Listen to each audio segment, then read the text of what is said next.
Ah, yes. The old intro. Managed to pull it up. I hope you guys appreciated it. I don't know how well it matched with the other intro that I just played, the starting soon thing, but I don't know. It gave time for people to join the stream. Thank you guys so much. Those of you who are here live. Wow, I had no idea, but it makes so much sense, Marcel, that you and Renee are brothers. I wish you safe travels back home to the Netherlands, my brother. Thank you for joining. Number of things, Pothead, who stays hustling all day, hustling them ladders, and anybody else who checks out the stream afterwards. I really appreciate it. A special thank you to Elvin Lightheart. Thank you so much for your tip after the last video.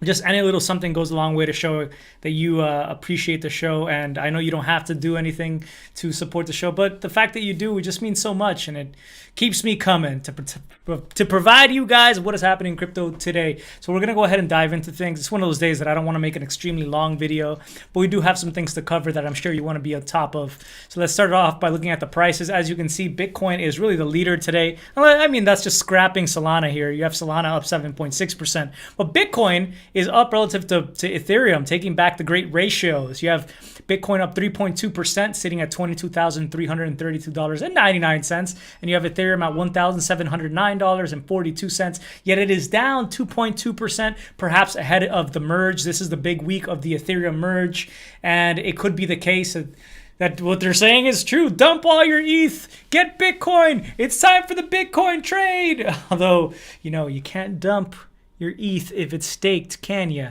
Anyway, that's what it's. Some of the reason that some are speculating that Bitcoin is up is ahead of the inflation data that is expected tomorrow. CPI print.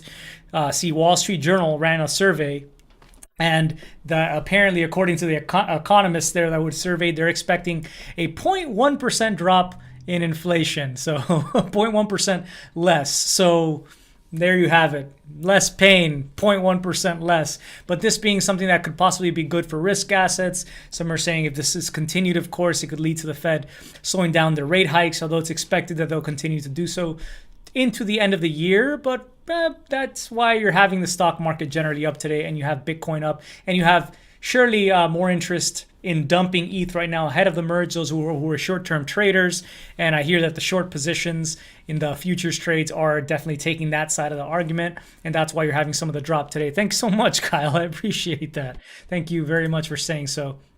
So just to get right into the news, this is one of the big ones that everyone's talking about is Starbucks tapping Polygon layer 2 sidechain really for Ethereum. And they're going to be using that for their Starbucks Odyssey Web3 experience. As they announce here, it's going to allow for Starbucks Rewards loyalty program members and Starbucks partners or employees in the United States to earn and purchase digital collectible stamps in the form of NFTs. They're going to be working on the Polygon network. This is a one-of-a-kind loyalty program experience, they say, powered by the low fees and high transaction speeds on the Polygon POS network.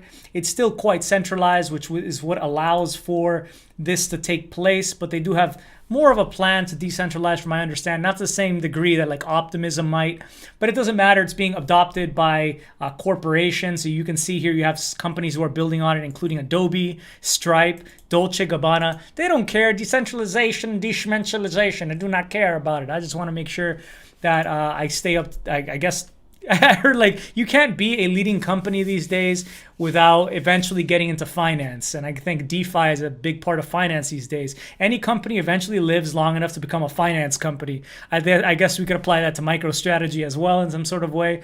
And that's kind of the play here. It should not be news that Starbucks is getting into the NFT game. They've announced that they've wanted to do so for quite some time. They've really explored ways to get involved with crypto, whether that was going to be crypto payments from within the wallet. That really hasn't panned out to a great degree. But now NFTs and these collectible stamps, we could see what could be coming out of this right now. Side note, apparently Mario is going to be running out of the public domain, or running into the public domain 100 years after he was created in 2024. So I saw at least one project that was trying to promote how they're going to be issuing not Mario, I'm sorry, it was oh my god, I said Mario, but I meant to say Mickey Mouse.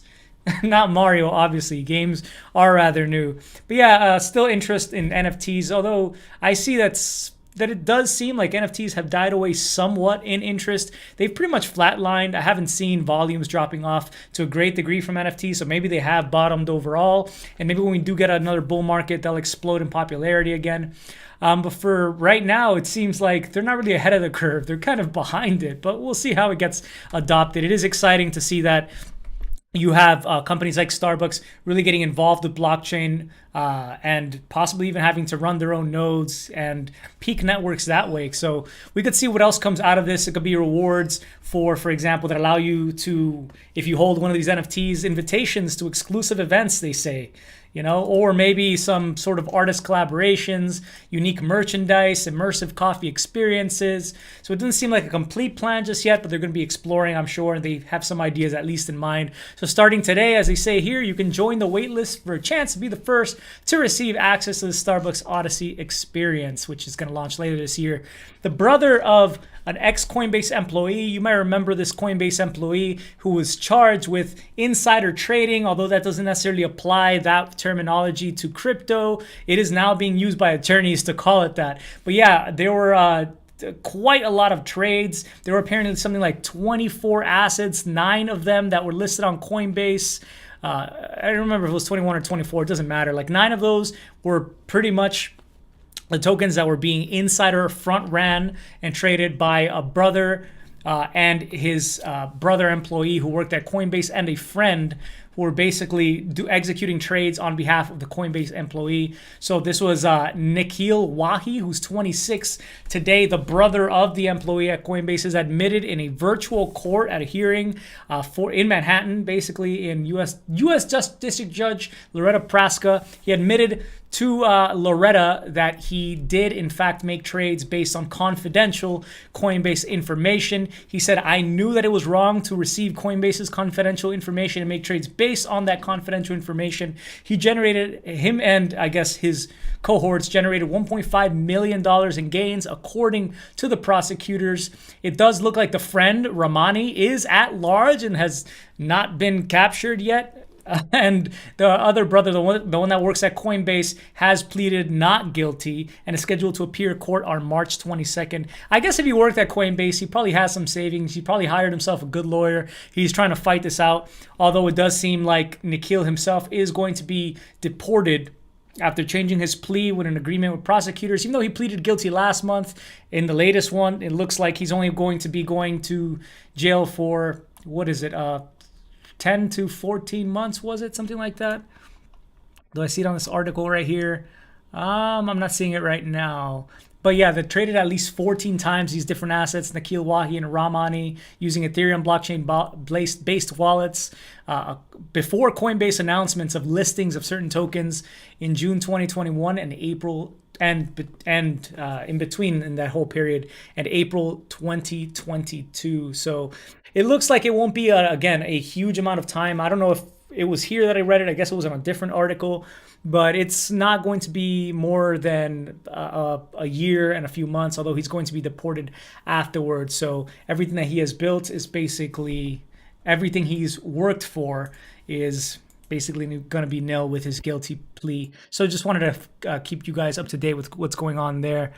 I use snipping tool to get NFTs for free. Nice, Justin C. Putting that in your nice folder, NFT folder there. And if you guys don't know snipping tool, it's one of my favorite tools to use just to make thumbnails and things like that, or screenshots. Hold the Windows key if you're on Windows, hold Shift and press S, and you'll be using that snipping tool. Anyway, I thought that this was pretty crazy. So Huobi Global, one of the older, more popular exchanges. I don't know that they're that popular anymore, to be real. They've dropped off, of course, behind the FTXs and the Binances of the world. But Huobi has continued support for some coins that you might not be able to trade elsewhere. And it looks like they're going to be delisting a huge amount of the leading privacy coins that are out there right now. As they say, Huobi Global is going to be delisting Dash, Decred, Firo, Monero, Burge, Zcash, Horizon or Zencash. As they say, they strictly comply with the compliance policies of every country and region and always endeavor to safeguard user assets in compliance with the latest financial regulations. They are going to announce that they're terminating the trading services of all these coins. They've already stopped the ability for you to deposit these coins. They've already stopped the ability for you to trade these on leverage, futures, OTC margin, and they expect that you'll have, well, they're asking you to cancel any open orders basically before September 19th, 2022, when you will no longer be able to again trade or use these coins there. Dash, Decred, Firo. I'm not familiar with that one, I'll admit. Monero, Verge, Zcash, and Zen.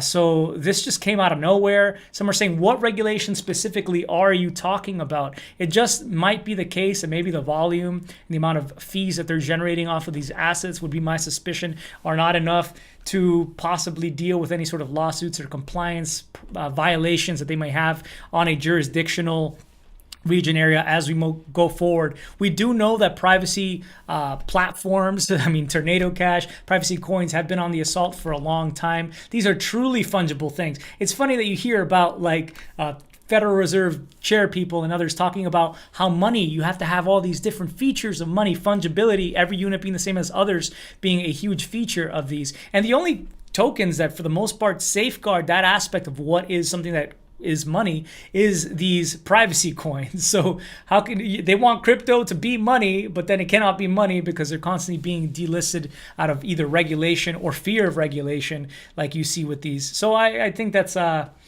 it's kind of problematic to see this happening ahead of any real regulation or any sort of real demand of Huobi to do this. I haven't seen any sort of proof that they've been asked to delist anything like that, but they're probably trying to get ahead here to not have to pay any sort of legal fees again in the future, would be what I'm thinking. Just wanted to bring you a heads up on that and remind you to either withdraw or cancel your trades if you have any on Huobi for any of those tokens, as they've said here on this announcement.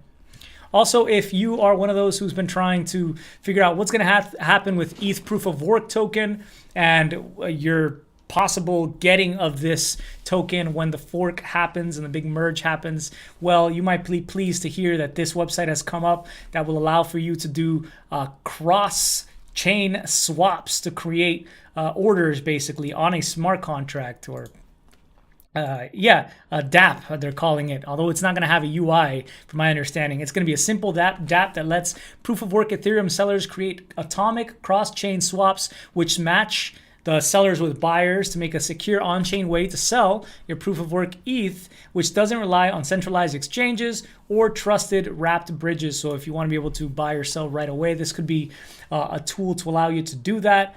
And that's going to be coming up soon. They're going to be supporting charitable causes because they're going to be working with Giveth.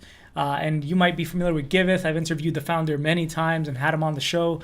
Griff Green, a good friend of mine, a really awesome soul. And they are big on funding public goods and using the Ethereum blockchain ecosystem to allow for donations, charitable causes, and all sorts of things, money to be raised using these platforms for those causes. We're donating a chunk of the collected fees from this website, POW Dump, or the actual URL is dump.today. We are donating a chunk of the collectible fees to charitable causes. Every proof of work ETH you dump helps support various causes in the Ethereum ecosystem. They're going to support open source development via Gitcoin to donate to the grants. You can see here that they've already been working on this for, it seems like, over a month at this time. Although right now it's not going to be available for you to obviously do that. It's going to be coming up soon. As I said, go to dump.today if you want to check that out. As far as an FAQ, you might want to look through that. There could be an issue. I talked in the last video about how there have been calls, especially from like a Coinbase employee who wrote on the Ethereum proof of work GitHub, hey, why don't you guys change the chain ID so we don't have replay attacks that are happening after the fork. There's really been no update on an implementing of a different chain ID just yet. So if there is no change in the chain ID, that would complicate things. Is said here on PowDump. In that case, we would need to evaluate things, and it would be possible that PowDump would need to be delayed or even aborted to protect the users from replay attacks. So this might not work. Just wanted to give you a heads up on that. There's plenty of more information here if it's of note to you. And you can see that there are going to be fees on the Ethereum side of this, and there's actually more information on how this works. When proposing a swap on the POW Dump Dapp by entering a proof of work ETH value to dump and a minimum price, a transaction will be sent to a contract on the proof of work chain. This transaction locks the proof of work ETH you wish to dump and commits to a lock duration as well as to a secret value known only to you. Counterparties interested in buying your proof of work ETH will pick up the swap offer and match the swap on the Ethereum chain by committing to the same secret and values. You can then withdraw your ETH on the proof of stake chain. The withdrawal happens by revealing the secret value. The counterparty matching your trade will need to claim their proof of work ETH using the same secret value you revealed, finalizing the swap. I'm hearing right now that on certain futures, you're seeing Ethereum proof of work token going for around $28. So if that's worth it to you, maybe you have enough ETH and you're going to get that cloned or whatever, airdropped into this ETH proof of work token, it might be a value to see if you can collect that somehow. Again, there are a lot of risks, so just stay tuned as far as replay attack protections. Just waiting to see the fallout of all this. Maybe you do want to use a centralized exchange. You have to wait for listing. So I don't know. It's weird because you have to be as quickly as possible. You have to be as quick as possible in order to try to secure some sort of value before the dumping happens of the price. But if you're too quick, you risk losing even your regular Ethereum or proof of stake Ethereum for making some sort of mistake. So just be aware of that kind of stuff. Oh yeah, Justin has some advice there. Just put ETH in a fresh wallet, transfer out ETHPOS before sending ETHPow to an exchange. Yeah, there are different ways to do that, to go ahead and split it. I went through another method similar to that, Justin C, in the last video. But just be cautious out there. What's up, Cosas Verdes? Thank you so much for your good vibes. So yeah, you can actually participate in Giveth.io if you want to already start contributing. It looks like they even raised about $150,000 for a Ukraine fund, crypto for Ukraine, which is really awesome. Coinbase also has published this, so you might want to look into it right now if you are interested in what's going to happen with the merge, specifically with Coinbase, but I think it applies to a lot of exchanges. They'll explain basically how they're going to be pausing deposits for new ETH, withdrawals as well. They're going to be pausing Polygon, so Matic, Optimism, proof of work ETH, which I thought was interesting. They're basically expecting that's going to exist. PUSDC. So I think this is like proof of work USDC. So just be aware that deposit withdrawals are going to be at a standstill and you might want to wait a little bit. Also, they talk about being on high alert for scams, especially leading up to the merge. We don't recommend you send your ETH to anyone in an attempt to upgrade to ETH2, as there is no ETH2 token that exists. ETH2 was just like a placeholder name for Ethereum. There's only going to be one Ethereum token that exists, and that's what it's going to be called. They're talking about how your staked ETH balances won't be unlocked, as a reminder, at the time of the merge, and you still have to wait for the upgrade, the Shanghai upgrade that's expected to be completed by early 2023, although it could take some time longer than that. And there's some more information, for example, if you're like a Coinbase Cloud user or Prime, so check that out for yourself if that's of note to you. Also, I found this that was posted by Library. You might remember Library because when I was banned from YouTube, I was uploading to Library, and I have all my content being synced to Library. And so it's basically a blockchain that will keep my videos there up for perpetuity without having to ask for permission, and I really like that. But they were sued by the SEC and they're still having to deal with that. And I thought that this was an interesting tweet that I saw by Library. They said the SEC admitted that many, if not most, people buy Library coin to use it. The SEC then said that if 999,999 people bought LBC to use it and one person bought it as an investment, it would still be a security. Make no mistake, the SEC is out to destroy the free exchange of cryptocurrency.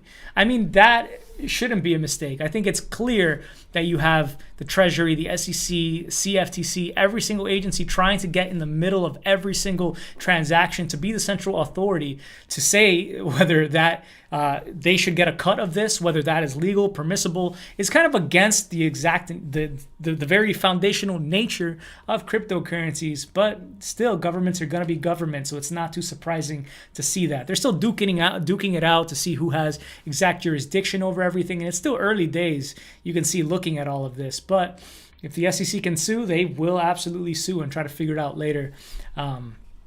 Crazy. I'm rooting for Coinbase to win on that the lawsuit that they're funding, basically, in relation to Tornado Cash. It would be nice to see government agencies lose every now and then. Anyway, I will finish with the quote of the day. Sub 7th Estate, Coinbase. I thought this was just nice, because oftentimes you get bogged down in life and you lose perspective on what really matters. So here's one quote by Unknown. Having someone to talk to at the end of the day is all you need. I know I feel that way. I feel so grateful to have you guys out here to talk about crypto and what's going on. So grateful to have my partner here to share life with. And I would encourage you to look at those around you who you also appreciate and that give you value in your life as a way to just simply find a little bit more happiness and joy every day. So take care, everyone. Much love. And of course, stay cryptic. Thank you for joining me. Peace.